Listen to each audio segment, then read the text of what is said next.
So I think you get too defensive too much.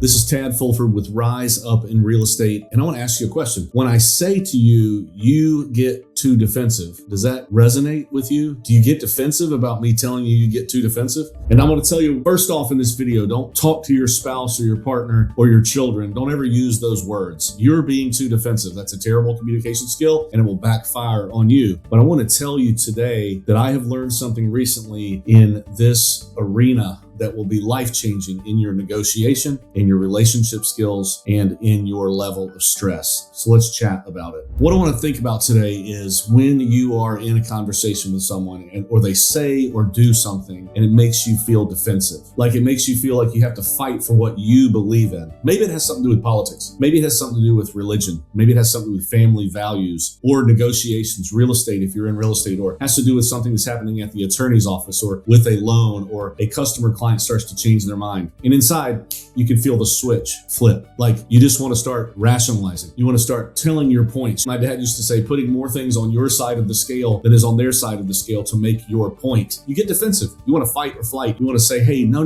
stop.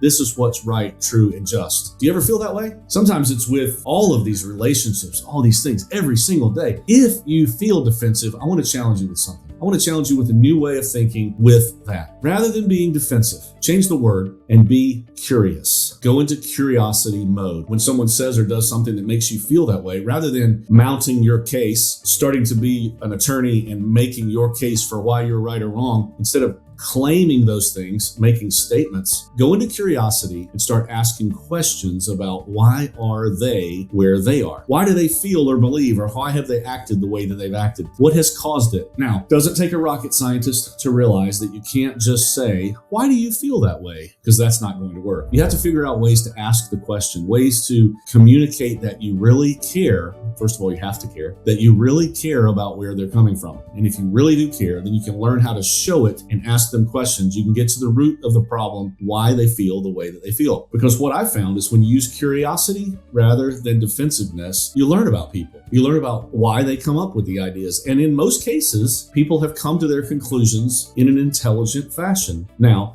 I will use the caveat that recently in politics, maybe the last 5-10 years, it has been more of what I call the gang mentality. Like everybody is going to just join the group. They're going to believe something because someone else said it and it's exciting and it's controversial and they're just going to jump on. It's called bandwagoning. There's a lot of that goes on in politics, and there might be a lot of that goes on in all these relationships. But in general, I think most people that say or do something that you don't agree with or doesn't set with you have come to that conclusion or have done those activities from a position of authenticity. Like that's really how they feel. That's really what they think. That's really what they believe. Now, you have to figure out a way, if you care enough and if you want to take the time, and your stress level will appreciate this, to figure out why they feel, think, or act the way that they do. You have to ask good questions. Like, oh gosh, somebody says something I don't agree with and I want to fight back and I want to say, no, it's this, or this. Instead, I'm going to go, oh gosh, I don't see it exactly that way, but I'm curious. What makes you feel, think, or act the way that you do? Where does that come from? Explain to me how you came to that conclusion. Just things like that.